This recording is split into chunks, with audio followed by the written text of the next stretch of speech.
Hey everybody, this is Devil's Passage at the Congo. This is the creator, Cody Vols 2331. I'm going to walk everybody through the course and just kind of show you the design philosophy behind it and how I think the best way to play it is as the designer of the course.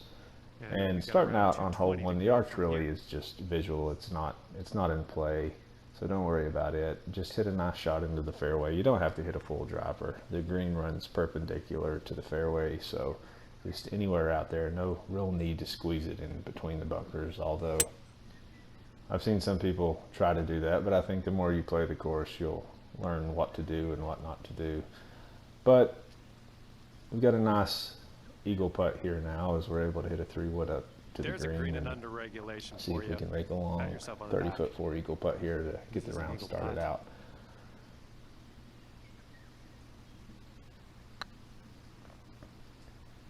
This one's getting low pretty quick. It wasn't the best effort, but we'll go ahead and brush this one in. Start out with a tap-in birdie on hole one. We're going to see how low we can go just to show that this course is really playable if you hit the correct shots and put yourself in the correct location, even from the back tees. You know, this is pin 1, so pin 1 and pin 2 are going to be more accessible than pin 3 and 4 and easier to play.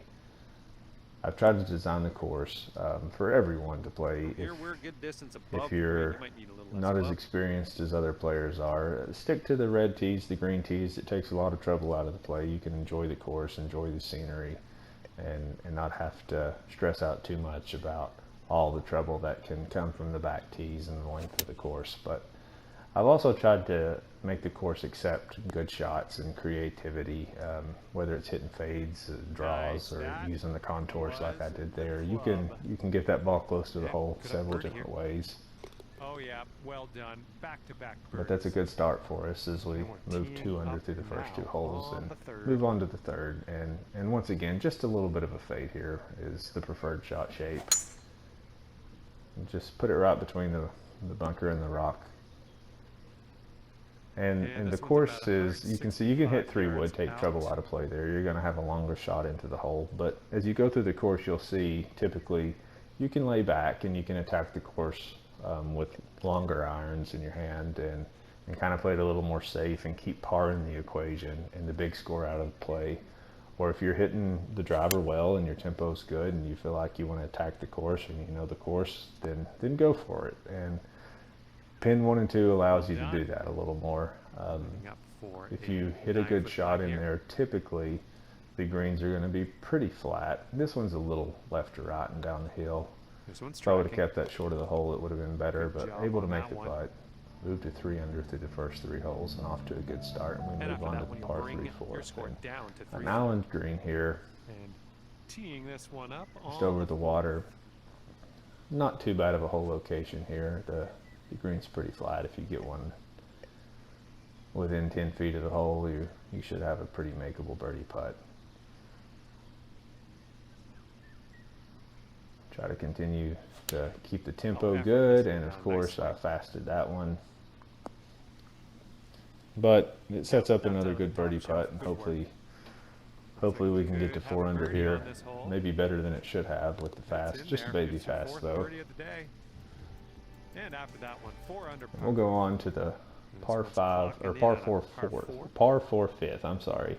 Over the canopy here, just a nice little right to left draw is the preferred shape into this. You could probably play this one straight, depending on how the wind is. Powerful. If you fast it, it could go out of bounds. There is out of bounds left, or best case scenario, the bunker. Second shot on but this 5th hole. If you hit a good shot, that's about how you would want to play it there. You can have a pretty makeable shot into this green. I like this hole because it can play really differently with the wind. It really affects how you play that tee shot, the shape of the ball, and where you're actually going to end up driving the ball depending on the wind speed that you play in. And maybe I'll play this again in higher winds and a harder pin location, just to kind of show how you can play the course many different ways. You can play it and make a lot of birdies, or you can make it as tough. Some of the better players out there, you can really challenge yourself from the back tees on the harder pin locations and some tougher weather conditions. bunker. This one here, a drivable par 4, anything to the left is out of bounds. So if you kind of snap hook one left, hitting it fast, it's probably not going to go well. But once again, you're able to lay up here. You're able to hit the fairway and just kind of put an approach shot in here, or you can go after the green. I kind of got lucky there, because if that would have went longer and hit the rock, I would have been in trouble. But fortunately, we got that one into the bunker and were able to get this one up and down for a birdie. We move on to one of the harder holes on the course, the par 4 7th. And you can see just a little bit of a fade required here. And don't be afraid to work the ball left or right, especially on pro or below. I mean, you have the aiming arc. I think it's pretty simple to do that this year compared to even golf clubs in the past. But this one, it's a longer hole, but you can see it plays well down the hill, so it actually plays much shorter than the yardage. I've put myself into the right side of this fairway. Ideally, the middle typically always works out best. So I got a little bit of tree trouble there, nothing a little fade can't take care of. And I thought I really hit a good shot here. And I'm not sure why this went so far right. I thought the ball was above my feet there, if I'm remembering correctly. But oh well, we'll see if we can chip this one in. We need to keep the birdie streak alive.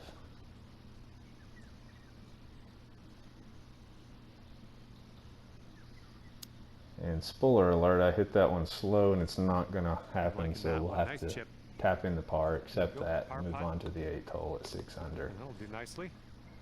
The 8th hole, it's a par 5, a little bit of a dog leg left. And it's kind of a demanding driving hole, so once again, you can lay back, or if you're hitting the driver good, my tempo's good with it right now, I'm going to continue to attack the course and hit one in the middle of the fairway. If you got the longer clubs, you can typically even get 3-wood there, as long as the wind's not against you. If it is a little bit, a fully lofted, fully spun driver will get you there if you can hit it well enough. And we're on the green there. I have a good chance to maybe pour in an eagle putt and get this back to a really good score. But apparently I'm too focused on the waterfall in the background or something, because we didn't really even scare the hole there. That wasn't a great effort, so we'll have to take the birdie on that one and move to the last hole on the front nine, which is a par 3 down the hill. And it's kind of been modeled, and my favorite course of all time is the Predator. So there's some inspiration from that course on this course. There's a par 3 similar to this. The only difference is this is not as far downhill. The trees aren't in play. They're just kind of there for visual purposes to mess with your mind. If you hit a good shot, it's going to go okay. I slowed this one. Luckily, it's de-lofted, so it turns out better than it probably should have. But we'll have to make a long putt here to try to pick up the last birdie here on the front nine. Not the best putting performance so far from long range anyway, and I'll have to try and brush this one in here to get a par and finish 7 under on the front nine. 29, that's not too bad of a score from the back tees.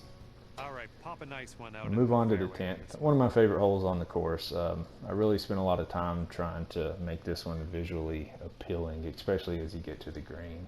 With the waterfalls, there's a nice suspension bridge in the background, kind of overlooking the waterfalls. Anything in the middle of the fairway for pin locations 1 and 2 is going to be fine. Again, pin 3 and 4, maybe look at the course map, just see where the pins are at, and sometimes being on the left side of the fairway versus the right side of the fairway for the better players out there that want to try to play the course in its tougher conditions. Can help you access those 3rd and 4th pin hole locations a little better if you give those a go. But not too bad of a shot here. We'll take that. That sets us up for about a 7-foot birdie putt, and hopefully we can brush this one in and move to 8 under and move on to the 11th hole. Looking pretty good. And a good putt. We'll take it. And on to the 11th. It's another slight dog leg to the Let's see right. what happens on hole number It does 11. require a little bit of a fade off the tee. Don't try to hit it straight. You will catch the trees. Once again, you can lay up with a 3-wood short of the bunkers and play a little bit longer shot in there. That's manageable. Hit this one just a little bit fast, and it actually might have worked out better for me because that's perfect. Yards. It's one of the harder pin locations for pin location 1 is on this green, and it's just because it's on a little bit of a front to back slope. So ideally you would like to be just a little underneath the hole to be able to putt back up the hill. And even though I knew that, I managed to put myself hole high to the right, and I'm going to have a little bit of a slope to deal with here. And then I think you'll see one of my worst putts of the afternoon right here as I just blast this one. It goes way past the hole, and now I've brought bogey into play. Luckily, we saw it roll by the hole, paid attention, and were able to save the par there to move on to hole number 12 here. It's par 3, up the hill over the waterfall. I thought this was unique. I haven't seen a ton of holes out there quite like this one, so I think it kind of offers something unique if you can get the yardage calculated right.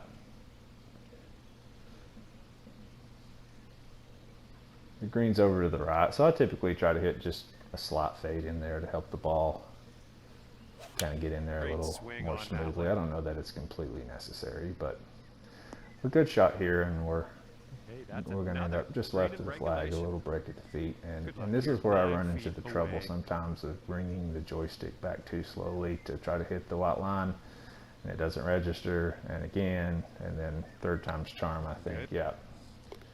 There we go. Good putt. That's in for birdie. We'll take the birdie there. This one's a par. Move on to the 13th. Split fairway. There's really no risk reward as far as going left or right. You pick your fairway. Do you prefer a little bit of a draw versus a fade? The only time it really comes into play is if you're playing pin locations 3 and 4. I think 3 is far to the left, 4 is far to the right, or I might have those flipped. But look at the course map. Sometimes that'll help you out, and it'll show you which side of that fairway you should probably go to more easily access those 2-hole locations. But once again, pin 1 and 2, they're a little more laid back. You can go down either fairway and get to either one of them just fine. A little bit of a backstop actually behind this hole location, so if you even hit it a little long, it'll kind of funnel back to the hole. A horrible swing, but a designer's bounce, I guess. I didn't deserve to be that close with that shot, but we'll take it. And let's see what the scorecard says. Into double digits, moving to the par 3 14th here. This was it was a hole almost deleted. I'd kind of had the green built. I didn't know what to do with it. I didn't like it. And then I decided to build this big rock ledge kind of jutting out a little bit over the green here, and I'm happy with the way that it turned out. I think it's a pretty good looking par 3 and a good one to try and get another birdie here on and keep that birdie streak alive. And a good swing. This one going just a tad right. I think it's going to be pretty good though. Yep. We'll take those all day. And that'll set us up with another good chance at birdie here from looks like 9 feet. It's heading towards good putt. That one's going to go in. And count it. That's a birdie. Moving on to the par 5 here. Now, I've seen some people on YouTube start looking over the right. It's a huge dog leg to the right. Don't try to go through the woods. There's nothing but trouble there. This is as good as you can do. You can even play it straight down the fairway to the left, and you're going to probably make it unreachable at that point, but it's a safe shot. Right there's the gap. You want to try to fade it through if you want to get home in 2. And it works even better if you've got a little bit of a wind helping you. This is a little bit longer of a par 5, but it is gettable if you hit 2 really good shots. I could have hit the driver here, but I decided let's just keep it and play for a slow or faster driver into the water or bunker over there. And if I would have played that a little further to the left, it might have bounced on, but we'll see if we can't get up and down here. Apparently I'm having some issues getting to the splash shot. There we go. A little bit of a slope there, so I'm going to play it just a little bit shorter than I normally would and put some spin on it. not the best line, but good tempo 3 grabs, feet and we'll have left. another chance here at birdie. Oh yeah, well played in there for the bird. And that'll move us to 12 under, and we move on to one of the harder driving holes on the course. It prefers a little bit of a fade right over the bunker, and this is where I was stupid. I didn't realize 70 yards. that the video cut out after 15 minutes, and you didn't get to see one of the harder driving holes on the course, but it prefers you to hit a little bit of a fade. If the wind's into you, stake your medicine, lay back short of those bunkers. You're going to have a longer putt in here, and just accept that par's not a bad score on this hole. But we're going to try to attack this pin location now that we're in a good spot in the fairway, and hit a little bit of a draw in here. And like so often, spend all the time lining it up and then hit a bad swing, and that's probably better than I deserved. Okay, on the green It's on the safely. green. And this All right, was one let's of take those this for putts birdie. that Peace out. What'd he say? I'm going to make probably 1 out of 10 times, 1 out of 8 times. But for the video, we get lucky here and put this one on a good line, and it just dies perfectly into the Dropping high center that of the long hole and putt. move to Fine 13 work, my under. friend. Now, my best score is 15 under 13 so under far par is in your play current testing score. this in the few rounds that Here I've we go played on from the the back 17th hole. tees. So hopefully we can at least tie that here. We move to a drivable par 4 though, one of the more diabolical greens on the course because there's no real trouble other than the green itself. Once again, you could lay up, chip on, or you can go Shots for looking it. nice here. You have to hit a good shot on this hole though. This is probably the Yes, easiest pin driving that green, location. putting for eagle. 2, 3, and 4 I'm just are a proud little of bit you. harder, but I wanted to design a This hole that gives you a for chance eagle. on 17. If you're playing a friend, you're down, and you hit a really good shot, you will be rewarded for it. And if they hit a mediocre shot, they're going to have to hit a really good putt. And there we go. That's a pretty good putt. We're able to make the eagle there. 15 under for And that the ties round. my current best score at Off here, 15 staring under, down and we a move to the long last par hole, 5 hole. a par 5, probably my favorite hole in the course. You can see the fairway to the left. There is a gap over here to the right. If the wind's with you or just not against you, you can make that if you've got the 295 driver or one of the longer drivers. Drives look Don't good. hit it left or right over the edges of the mountain there. That is out of Time per bounds. hour. Second shot here on number 18. We have 294 left into this, and you can see the nice waterfalls there in the background. I think those turned out well. I was happy with them. Adds a lot to the hole.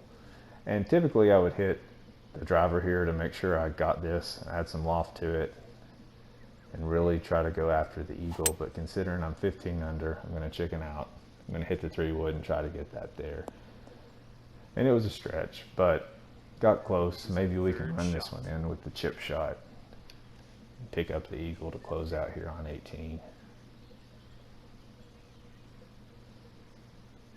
Just lining this one up, and a perfect swing, and this looks like it's going in, and it just misses on the Through left with the side, chip. but we'll brush in for birdie All there. right, take this. Clubhouse That's my is new waiting. personal best. I'll take it, And 16 that's under. all for the golf today, I In the guess. back on pro difficulty. Not a bad round. job, But you can see the 16 course under is scored scoreable for if you the put yourself in the right That's positions, gonna and do it you can for get us your here swing today. tempo Thank in you line. so much for the round of golf. And I really appreciate everyone that's played the course so far, that's made a video of it or supported it in the forums.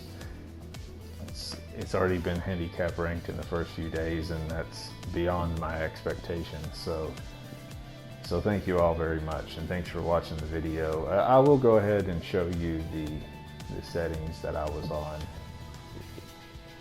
Give me just a second here. I think I was maybe on the struggle bus of trying to find the settings button in the menus here on the spur of the moment, but there we go. I finally found them. So it's set on, I think technically custom, but you can see there, swing difficulty pro.